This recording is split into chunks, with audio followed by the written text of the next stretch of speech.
예, 여러분 안녕하세요. 반갑습니다. 우리 프라임 스파르타 경찰에서 형사법 연구하고 있는 박종훈 쌤이고요. 오늘 이제 우리 경찰 시험에서 사례형이라니 해서 우리 이제 사례형 특강을 진행하게 됐는데요. 제가 고민을 좀 많이 했어요. 사례형 대비를 좀 어떻게 해야 되나 솔직히 이제 현장에서 1분 내에 이거를 맞추려고 푸는 게 맞는 건지 아니면 그냥 좀 버리고 가는 건지 좀 고민이 많이 됐는데 내린 결론은 그거예요. 어차피 대비를 안 할 수는 없고 최소 선험자 나버리니까 대비를 안 할 수는 없고 그렇다고 이거를 너무 우리가 막 목매서 공부한다고 솔직히 투자 대비 점수가 그렇게 잘 나올까 싶기는 해요. 그래서 이렇게 대비하면 좋을 것 같아요. 사례형 대비를 하면서 뭐 형법이나 형소법의 내용을 내가 잘 알고 있는지 좀 점검하는 시간은 가지면서 그러면서 조금 차분하게 할 거면 꼼꼼히 그냥 대충 여러분 그 왜 쓱 문제 보고 쓱 답 보고 이렇게 맞나 보다 하면서 뭐 대충 이렇게 맞았네 이렇게 넘어가는 건 솔직히 아무 의미가 없고요. 할 거면 좀 꼼꼼하게 대비를 하시면서 이 사례에서 이 쟁점 물어보는 거였구나 라는 걸 좀 알면서 대비를 하시되 시험장에선 과감하게 푸셔야 돼요. 대비는 충실해야 돼. 시험장에서 이거 맞추겠다고 막 읽고 있으면 안 되고 우리가 준비한 거 바탕으로 시험장에서는 본능적으로 푸셔야 되는데 보통 반대시거든요. 대비는 되게 좀 이렇게 슬렁슬렁 하시다가 막상 시험장 가가지고 막 그거 읽다가 시험 다 보내시거든요. 그러니까 좀 반대로 좀 꼼꼼히 대비하면서 시험장에서 우리가 조금 과감하게 풀 수 있는 방식으로 대비를 할 거고요. 두 번째는 이제 사례형이라고 하는 게 만들기가 쉽지가 않아요. 이게 보통 뭐 변시 같은 경우에 출제위원들이 한 달 들어가가지고 머리 싸매고 만드는 게 사례형 문제들인데 이거를 뚝딱뚝딱 만들기가 쉽지 않은 게 자칫 잘못하면 옷없이 붙거든요. 그래서 사례형이기는 하지만 기존에 출제가 되어 있던 것들을 막 크게 벗어나지는 않을 거예요. 뭐 완전히 막 새로운요? 뭐 그나마 있다면 예상치 못한 최판이 나오면 뭐 그 정도 나오는 걸 거고 막 크게 바뀌진 않을 거라서 시중에 나와 있는 사례형 문제라고 해봤자 변시밖에 없어요. 솔직히 그 이외에 지금 경찰이 만들어간 단계니까 고민 끝에 그러면 좀 퀄리티 있는 변시 문제를 바탕으로 한번 대비를 해보자라고 해서 준비된 특강이고요. 그 다음에 한 가지만 더. 강의 특징은 여러분 지금 말들이 많아요. 이제 뭐 기출로 커버가 되냐 안 되냐. 네. 뭐 다양한 의견들이 있죠. 근데 뭐 제 생각은 그래요. 기출로 100점 안 나오겠죠. 근데 기출로 합격선은 나와요. 기출로 100점은 안 나올 건데 그러니까 뭐 어디 구석진 학사 갖다 버리고 그리고 뭐 채판 어쩔 수 없어. 채판은 기출이 아니니까 채판은 공부하고 메꾸고 그러면 버릴 거 적당히 버리면 근데 버린다는 게 뭐 중요한 거 버리면 안 되고 진짜 어디 구석진 거 버리고 기출로 커버하면은 합격선은 충분히 나오는데 단 기출 공부를 좀 꼼꼼히 잘했으면 좋겠어요. 그러니까 그냥 내가 몇 번 봐서 눈에 익어서 다 맞췄으니까 안다? 그게 아니거든요, 여러분. 사실 이 기출 지문에 숨어 있는 법리나 속 내용이 뭔지를 한번 내가 진짜 알고 푸는 건지.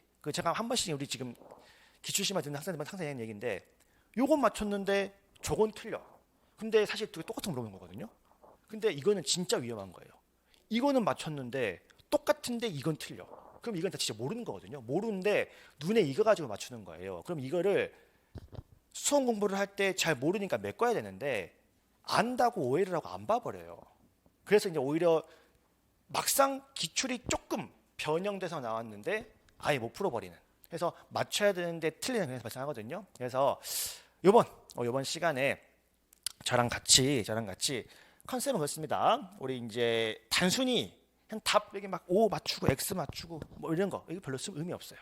의미 없고 사례를 읽어가면서 요 두 줄까지 뭘 내겠다. 요 두 번째 줄, 세 번째 줄의 쟁점이 뭐다. 요게 좀 파악되는지를 한번 할 수 있는 그래서 그 빈칸을 한번 내가 쓸 수 있는지 이를 좀 그런 시간이 됐으면 좋겠습니다. 그냥 뭐 제가 불러드리는 것들을 그냥 받아 적는 거는 별로 의미가 없어요. 실력도 안 늘고. 그래서 사례들을 읽으면서 내가 쟁점들을 알고 있는지 체크해야 이 시간이 아깝지가 않아요. 아깝지가 않아서 제가 한번 도와드릴 테니까 쟁점을 알고 있는지 한번 체크해 보시기 바라겠습니다. 한번 이제 우리 봅시다. 사실 여러분 그냥 일단 수업할 때는 이거 보셔도 돼요. 수업만 보셔도 돼요. 이게 이제 오늘 강의는 전부 올해 1월 달에 있던 변시 문제들이거든요. 변시 문제들인데 한번 봅시다. 자, 갑과 을이 카드 뒷면에 형광 물질로 뭐 표시를 해가지고 상대방 패를 볼 수 있도록 특수 카드를 이용해서 사기 도박을 하기로 공모하고 꼬셔가지고 도박을 하다가 편취를 했대요. 여러분 이거 여기까지 뭐 쟁점이에요? 지금 이거 사기 도박 물어보는 거 아니에요? 우리 형법 시간에 사기 도박 다 배우잖아. 사기 도박 사기예요, 도박이에요? 사기죠. 왜 사기예요? 왜 도박은 안 돼요? 도박은 핵심이 뭔데? 우연성 아니에요, 우연성? 근데 이거는 지금 결과가 정해졌잖아. 호구가 돈을 잃는 게 정해져 있어요. 우연성이 없으니까 우리가 여기서 사기, 아유 저 익숙치 않아 가지고요. 도박이라고 할 때 여기서 사기 도박은 도박이 아니라 사기가 되는 거죠. 그럼 여러분 사기니까 도박을 해야 실행에 착수가 있어요? 아니잖아요. 사기의 실착은 뭔데? 기망행위를 해야 실착 아니에요?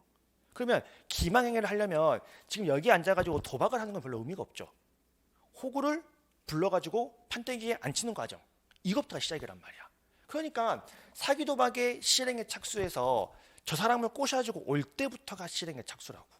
그러니까 여기서 쟁점, 사기 도박이고, 그럼 사기 도박이면 여기서 실행의 착수가 어디 있어요?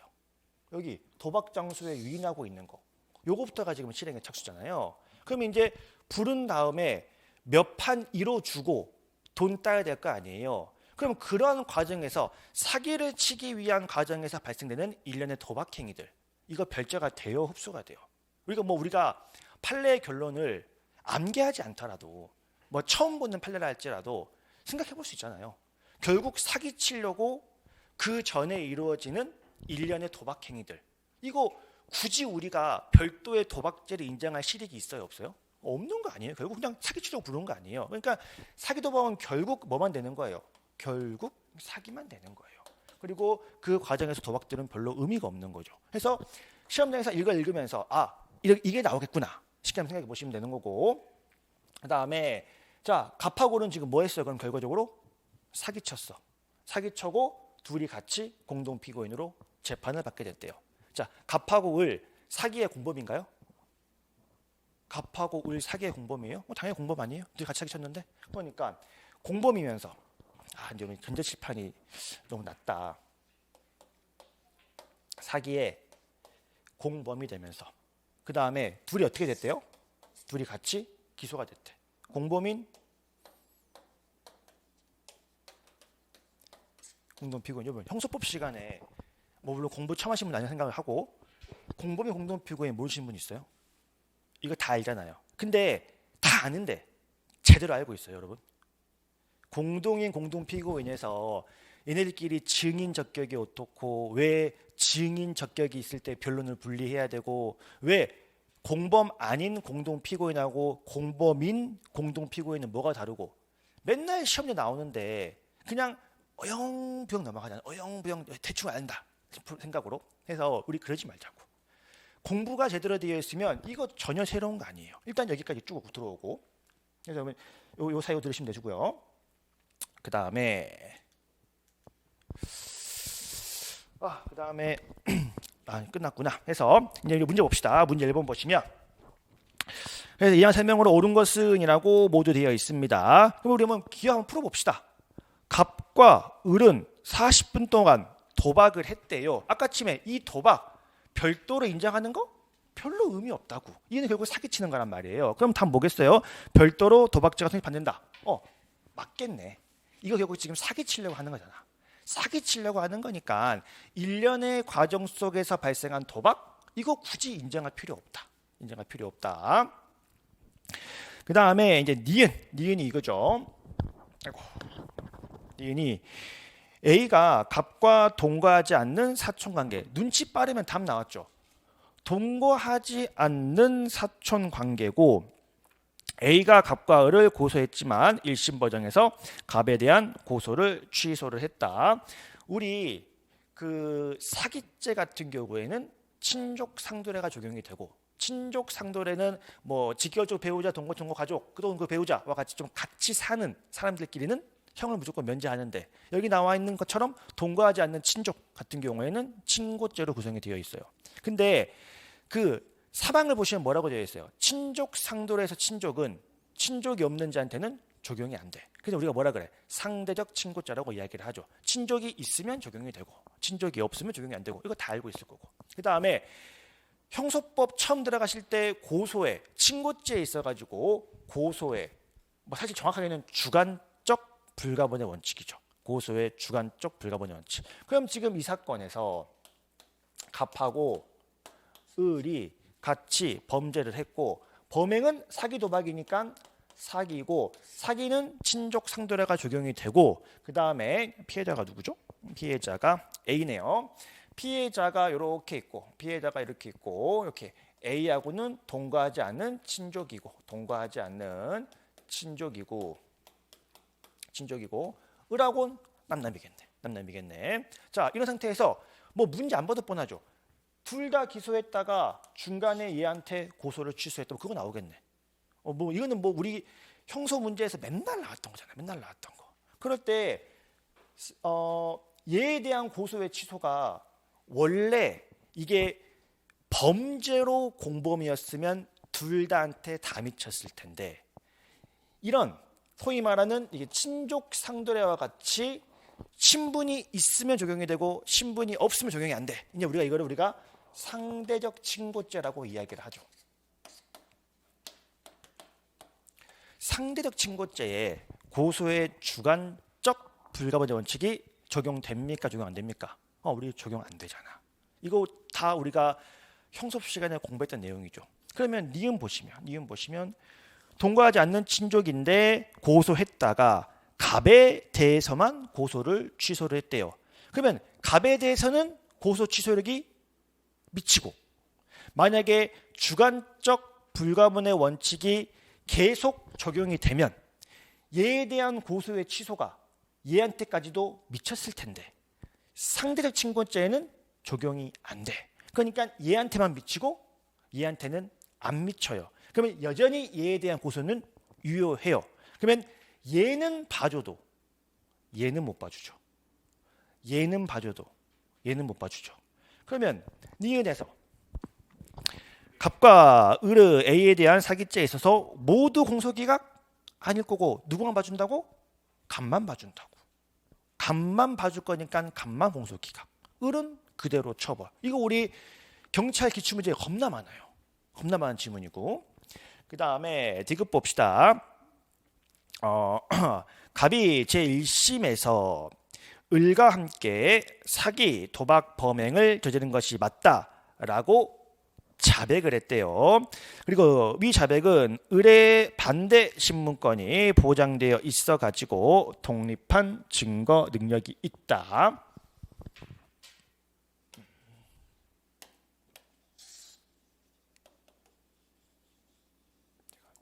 수업 때 이걸 안 써가지고 칠판을 좋아하긴 하는데 자 봅시다. 자 우리 여러분 공범인 공동 피고인 그냥 그 보시려고 하시지 마시고 판정 바꿔서 한번 생각해봐요. 여러분 갑이요 자기 사건에서 수사를 받을 때 사기를 쳤으면서 사기를 안 쳤다라고 계속 거짓말을 해요. 계속 좀 익숙치가 않네요. 사기를 받을 때 수사를 받을 때 계속 여러분들 앞에서 증거가 명확한데 계속 거짓말을 해. 재판 들어가요. 역시 검사의 공소 사실에 대하여 그런 적이 없다고 계속 거짓말을 해요. 자, 갑. 이 거짓말한 거에 대해서 처벌돼요? 처벌 안 돼요? 계속 거짓말한 거 처벌해요? 처벌 안 해요? 처벌 안 하죠. 왜? 내 사건에서 나를 변호하려고 거짓말하는 거는 당연한 거거든. 그러니까 내 사건에 있어서 내가 내 사건의 증이 될 수가 있어요, 여러분? 안 돼요. 내 사건에 나를 증인으로 불러가지고 야, 너 거짓말하면 처벌돼? 라고 위증해버려 선서한 다음에 검사가 물어봐가지고 너 이거 훔친 거 맞지? 라고 물어볼 때 아니요, 너 위증이야? 라고 할 수가 없다고. 그래서 내 사건에서 나는 당연히 증인이 아니에요. 그러면 뭔가 좀 불편하네요. 공범인, 공동 피고인이 있다. 갑하고 을이 이 사건의 사기의 공범이에요. 자, 갑이요 자기의 범행을 자백을 하면은 을에 대한 증거는 되겠죠. 을이 자백을 하면 갑에 대한 증거는 되겠죠. 근데 갑은 이 사건에서 증인 적격이 있어요. 첫 번째로 증인 적격. 내 사건인데? 그러면 을은 이 사건에 증인 적격이 있어요. 내 사건인데? 얘네들은 그래서 기본적으로 얘네가 말하는 게 상호간의 증거가 될 수는 있는데 그 전에 얘네들은 일단 내 사건이기 때문에 증인 적격 자체가 없어요. 그럼 얘한테 증인 적격을 만들어주려면 어떻게 해야 돼요? 이 사건에서 밖으로 빼내야 돼. 이 사건에서 밖으로 빼내는 걸 뭐라 그래요? 그걸 여러분들 교재에서 변론을 분리한다라고 이야기를 해요. 이게 뭐 별건 아니야. 그냥 판사가 한마디 하는 거예요. 갑 사건에 대해서 을을 증인으로 만들려면 을을 이 사건에서 빼내야 돼. 그래야 서로 남의 사건이 돼가지고 변론 분리가 돼가지고 증인이 있는 거거든요. 그래서 시험 문제 좀 단골로 많이 나오는 게 이거죠. 공범인 공동 피고인에서 증인이 되려면 뭘 해야 돼? 변론을 나눠야 돼요. 사건으로 빼내야 돼. 그래서 이걸 우리가 흔히 변론 분리한다 라고 이야기를 하죠. 그럼 여러분 여기서 공범이 아니면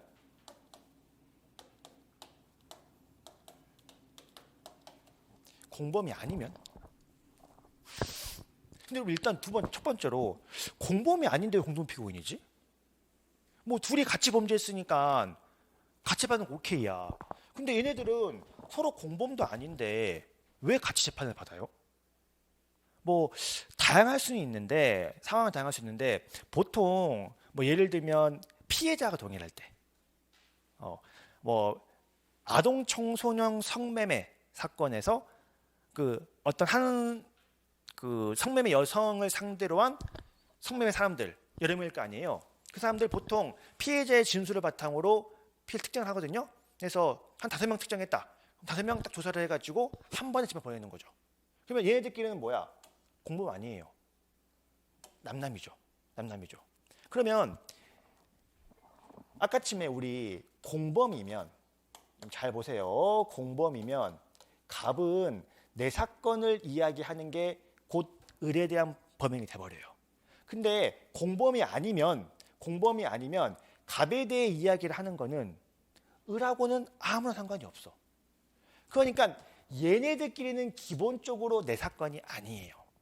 그러니까 얘네들은 그냥 그 자체로 증인 적격이 있는데 공범들끼리는 증인 적격이 없어가지고 요걸 만들기 위해서는 변론 분리를 시켜줘야 돼요. 근데 이 문제는 이걸 물어본 건 아니야. 사례형을 좀 의미 있게 맞추려면 딱 문제를 봤을 때 머릿속에 쟁점 두세 가지가 탁 떠올라야 되고 뭘 물어보려나 봐야 돼. 뭘 물어보려나. 근데 지금 여기 디귿은 일단 증인이 되냐 마냐 막 그걸 물어보면 아니거든. 그러면 두 번째 공범인 공동 피고인의 두 번째로 시험에 나오는 거는 요거죠. 요거. 자, 그러면 일단 이거는 이제 설명드리려고 이거는 쟁점이 아니구나. 근데 이런 것도 있구나. 기억하시고. 자, 2번. 이 사건의 증거에 피고인의 자백이 유일한 증거예요. 유죄 선고할 수 있어요, 없어요? 다 공부하시죠. 피고인의 자백이 유일한 증거일 때 유죄 선고를 할 수 없죠. 이건 다 아시잖아. 그럼 왜 그래놨지? 한번 생각해봐. 왜 피고인의 자백이 유일한 증거일 때는 유죄 선고를 못해요? 왜? 그 여러분 자백만 받으면 되는 거 아니에요? 여러분들이 뭐 현장 뛸 필요가 없겠네. 그냥 얘 앉혀놓고 얘만 쪼면 되는 거 아니야. 뭐 물적 증거가 뭐가 필요해? 자백만 있으면 뭐 죄가 되는데. 그러니까 자백만 있으면 죄가 된다. 그래버리면 우리가 수사를 얘만 쬐버려요. 그러니까 다른 보강 증거가 있어야 돼. 그게 자백의 보강 법칙이죠. 그럼 여기서 자백의 보강 법칙에서 공범의 진술이 보강 증거가 될 수 있느냐의 문제예요. 그럼 우리 형소법 공부를 하실 때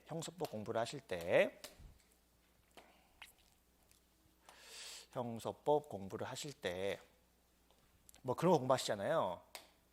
자, 피의자가 사법경찰관한테 조사를 받을 때 작성한 피신조서, 검사 앞에서 작성한 피신조서, 재판 때 공판 때 이야기한 공판에서의 자백, 이거 피의자가 자백하고 피고인이 자백했어요. 자, 요것끼리 상호간에 보강 증거 돼요, 안 돼요? 이거 상호간에 보강 증거 돼요, 안 돼요? 이거 다 뭐가 한 진술이야? 다 갑이 자기가 한 진술이에요. 내가 여러분들 앞에서 제가 한 거 맞습니다. 검사 앞에서 제가 한 거 맞습니다. 법정 가서 제가 한 거 맞습니다. 라고 다 자백을 했어. 그러면 이 자백에 얘네들이 보강 증거가 돼요, 안 돼요? 이거 안 되죠. 그렇죠. 이거 안 돼. 이건 본질이 뭐야? 결국 다 형식만 다르지 본질은 다 피고인 자백이잖아요. 그럼 이거는 순수하게 지금 피고인 자백밖에 없는 거죠. 다른 증거가 없는 거예요. 그러면 만약에 310조의 소정에 피고인의 자백에 해당하면 보강 증거가 돼요, 안 돼요?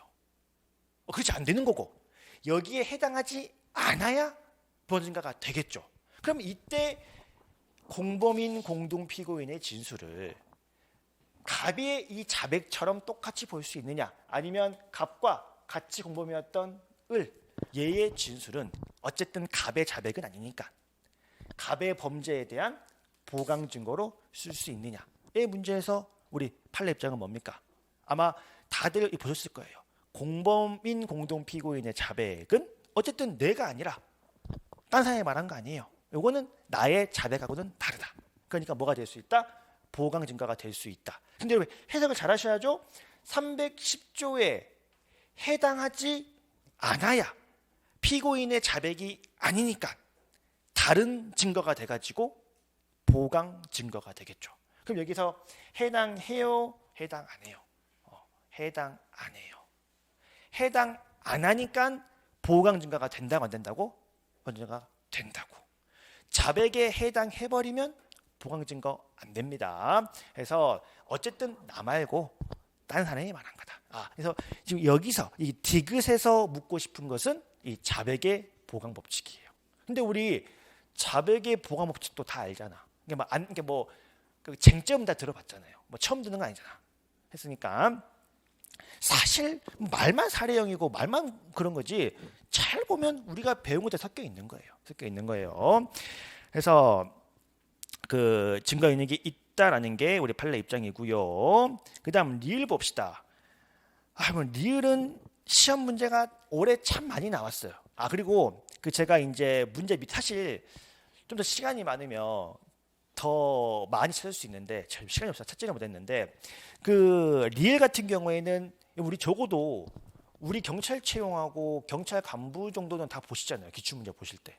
그 정도는 분석하고 들어가야 될 거 아니에요. 그러면 거기에 다 나왔던 문제들이에요. 다 나왔던 문제들. 그래서 먼저 리을 보시면 검찰에서 비에 대한 참고인 진술 조서가 작성이 되고 1심 법정에서 증인으로 출석해서 정당한 사유 없이 증언을 거부했다면 위 진술 조서는 특별한 사정이 없는 한 형소법 314조에 따라 증거 능력이 있다라는 건데 이거 지우는 게 일이네. 이거 없어지나 된다. 네네. 자, 우리 314조가 맨날 나오는데 이 314조는 입법 취지가 어디에 있어요? 314조는 자, 우리가 맨날 전문 법칙 이야기를 하는데 수사를 받을 때 내 사건을 목격한 갑이 있습니다. 자, 그러면 그 사건을 목격한 갑은 수사 때 뭐라 그래? 참고인이라고 이야기를 하잖아요. 참고인 조서가 있다. 근데 이 사건 피고인은, 공판때 피고인은 나는 거기를 간 적이 없는데 갑은 거기서 나를 봤대. 그럼 나는 갑의 말을 인정할 수 있어요? 인정을 못해요? 인정 못할 거 아니야. 아니 나는 거기를 간 적이 없는데 참고인 갑은 나 거기서 봤다라는 거야. 그럼 나는 검사가 이 증거를 낼 때 나는 그거를 인정을 못할 거 아니에요. 그러니까 나는 이거를 부인을 할 거라고. 나는 저 참고인 줘서 인정 못한다. 근데 수사기관은 참고인 말을 들었을 거 아니에요. 그럼 여러분 이거를 증거로 쓸 수 있냐 없냐가 그놈의 311조부터 316조죠. 근데 일단 뭐 거기에 대한 디테일은 좀 차치하고, 근데 이제 우리가 뭐 312조도 그렇고 313조도 그렇고 막 복잡하게 생각하시지 마시고 제가 수업할 때 하나만 기억하자. 얘가 법정에 나오면 끝나요. 여러분들이 막 적실특 외우잖아요. 근데 결국 그거 다 갑이 법정에 나와서 그거 제가 그렇게 말한 거 맞아요 하면 끝나는 거야. 그러면 웬만한 요건 다 충족해요. 뭐 적법성 인정될 거고, 뭐 실질적 진정 성립, 뭐 내가 말한 것처럼 적혀 있어요. 확인하면 되는 거고, 반드시 문건 법정 나왔으니까 반드시 하면 될 거 아니야. 끝나. 그래서 전문 법칙은 원 진술자가 법정에 나오면 얼추 끝나요. 얼추 끝나. 그 끝난다는 말은 증거 능력이 인정이 된다는 얘기예요. 근데 얘가 법정에 못 나와요. 그럼 저 같은 변호사 있죠? 좋아요. 왜? 법정에 못 나오면 이 조서는 증거 능력이 없을 거거든. 얘가 안 나왔으니까 312조 요건이 안 된단 말이야. 그러니까 나는 땡큐야. 저 같은 변호사는 땡큐예요. 그런데 뭐가 남았냐면 314조가 남은 거야. 얘가 법정에 안 나와도, 얘가 법정에 나왔지만 여기서처럼 진술을 안 해도, 그래도 뭐야? 증거 능력을 인정시켜버리겠다. 이게 314조거든요. 314조에 해당을 해버리면 이거는 증거가 돼버려요. 그러면 314조가 적용이 되면 피고인한테 유리해요, 불리해요? 그치, 불리하죠. 봐봐 여러분, 이때까지는 계속 수사기관만 원하는 것을 물어보고 듣고 물어보고 듣고 물어보고 듣겠단 말이야. 아직 피고인 측은 한 번도 갑한테 아니 도대체 저는 거기를 간 적이 없는데 저를 어떻게 보신 거예요? 라고 한 번도 물어본 적이 없어. 근데 얘가 어디에 나오면? 법정에 나오면 그때 처음으로 우리가 뭐 할 수 있는 거야. 우리라고 하는 건 이제 피고인 측, 변호인 측. 피고인, 변호인 측이 처음으로 얘한테 물어볼 수 있는 거예요. 당신 정말 그때 나 본 거 맞아? 나 그때 옷 뭐 입었어? 어디 있었어? 이런 거를 반대 신문권이 보장이 되니까 그때서야 있는 거란 말이에요. 근데 얘가 법정에도 안 나온대. 근데도 증거 능력을 인정해 주겠대. 사망, 외국 거주, 뭐 질병, 기타 사유로 출석할 수 없는 경우 임에도 불구하고 인정해 주겠다라는 거거든요. 그래서 여러분 기본적으로 314조는 확대 적용을 하는 게 바람직해요? 바람직하지 않아요? 바람직하지 않아요. 왜? 피고인한테 너무 불리하거든. 얘가 한 번도 안 나왔는데 증거가 돼버리는 거란 말이에요. 그러니까 여러분들 헌법 시간에 뭐 공부하셨어요? 작년 말에 이 아청 관련해가지고 성폭법에서 원진술자인 피해자가 법정에 안 나와도 영상 틀어버리면 증거가 된다라는 법조문이 있었어. 작년 말에 위헌 판결 맞았어요. 왜? 간단하죠. 야, 원진술자가 법정도 안 나왔는데 영상 틀어가지고 증거가 돼버린다? 피고인 너무 불리해, 유리해? 너무 불리해. 그러니까 위헌 맞은 거예요. 그러면 여기 이 314조는 그러니까 여러분 그 우리가 이 314조가 인정될 거냐 말 거냐를 인정할 때 판례들을 보실 때 어떤 느낌을 보셨냐면 수사기관이 이 증인을 법정으로 불려보려고 엄청난 노력을 했어. 할 걸 다 해봤는데 못 나왔어. 이러면 314조가 돼요. 그런데 대충 부르는 척만 해. 안 나왔는데 해주세요. 요건 안 됩니다. 보통 판례 느낌이 그렇거든요. 그럼 이제 여기 봅시다. 여기 리을에서 검찰에서 B에 대한 참고인 조서가 작성이 됐어요. 그런데 B가 법정까지 나왔네요. 나왔는데 뭐한대? 증언을 거부해버린대. 그럼 지금 피고인 피해자 측이 뭘 못하고 있어? 반대신문 해야 되는데 반대신문을 못하고 있어요. 그러면 원진술자가 나와가지고 우리가 흔히 하는 적실특 이제 검사가 와서 보여줘요. 증인이 나오면 그 증인 이거 지금 증인이 수사 때 받을 때 작성한 조서인데 그냥 보시고 그때 말한 거랑 똑같이 되어 있죠. 예, 똑같이 되어 있습니다. 이게 여러분 실질 정신 성립이야. 이거 증인 서명이랑 이름인데 맞죠? 예, 맞습니다. 이게 적법성이야.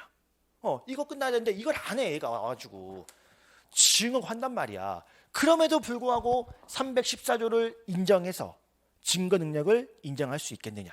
안 되죠. 안 되죠. 이거 지금 얘네가 반대신문도 못했는데 어떻게 인정을 해줘 이거를? 그러니까 리을에서 정당한 사유도 없이 증언을 거부했는데 이거를 우리가 314조 인정을 해가지고 이 참고인 조서를 인정해 줄 수가 없어요. 근데 이건 이미 그 밑에 우리 작년도 경찰 간부 시험 문제에서 이미 출제가 됐었죠. 읽어보시면 수사기관에서 행한 참고인 진술이 법정에서의 증언을 거부하여 반대 신문을 하지 못하게 하는 경우에 정당한 행사한 것이 아니라도 피고인이 증인의 증언 거부 상황을 초래하였다는 등의 특별한 사정이 없는 한 314조에 해당하지 않는다. 해당하지 않으니까 증거가 된다 안 된다? 증거가 안 된다. 해당해야 증거가 돼요. 314조에 해당해야 증거가 돼. 근데 아까 지금 뭐라고? 증거가 편성해버리면 반대시면 못해요. 이거 증거로 못 쓴다. 증거로 못 쓴다. 그래서 맞아요 틀려요? 증거로 못 쓰니까 맞겠네. 그런데 이제 밑에 관련 판례가 쭉 적어놨는데 그 슬래시 2개 있죠. 이제 그 뒤에 보셔야죠. 그러면 기출 분석은 나왔으니까 이거 다 맞췄다. 끝이 아니라 이 쟁점이 나왔으니까 이거랑 관련해서 어떤 쟁점이 또 나올 수 있을까를 고민해 보셔야 되고 그 슬러시설 다음에 다만 피고인이 증언 거부 상황을 초래했대요. 누가? 얘 때문에 얘가 겁박을 하는 거죠. 야, 너 법정 나와가지고 말만 해봐라. 확 이렇게 해버리니까 얘가 쫄아가지고 말을 못해. 나와가지고. 그러면 얘가 말을 못하는 이유가 누구 때문이라고? 얘 때문이라고. 그러면 이거는 얘 잘못이지. 얘 잘못이죠. 근데 이거는 너 때문에 말을 못한 거니까 이때는 314조를 적용해 주겠다. 근데 너하고 상관이 없이 진술을 거부한다? 이거는 증거가 안 된다. 그런 취지인 거죠. 그래서 시험 문제가 정당한 사유 없이 증언을 거부하냐, 정당한 사유에 따라 증언을 거부하냐에 따라 가지고 314조가 적용될 수도 있고 적용이 안 될 수도 있는 거니까 이 로직, 이 구조를 여러분들이 잘 정리해 주셔야 되죠. 정당한 사유 없이 거부했다. 그거는 증거 안 된다. 근데 정당한 사유로 증언을 거부했다. 아니면 뭐 내 사건, 내 피고 사건을 거부를 했다고 하든지 하는 과정에서 뭐 다양한 이유로 거부했을 때 정당한 이유가 있으면 314조가 적용될 수도 있다라는 게 우리 판례 입장이니까 출제된 지문 플러스 출제된 지문하고 반대되는 판례의 법리 내용까지 정리를 해서 이렇게 나왔으니까 이렇게 바꿔 나와도 맞춘다 이런 생각 주변에 하셔야죠. 그래서 이렇게 이게 이제 우리 문제 1번 문제였는데 생각보다 오래 걸리네요. 자, 이렇게 해서 넘어가시고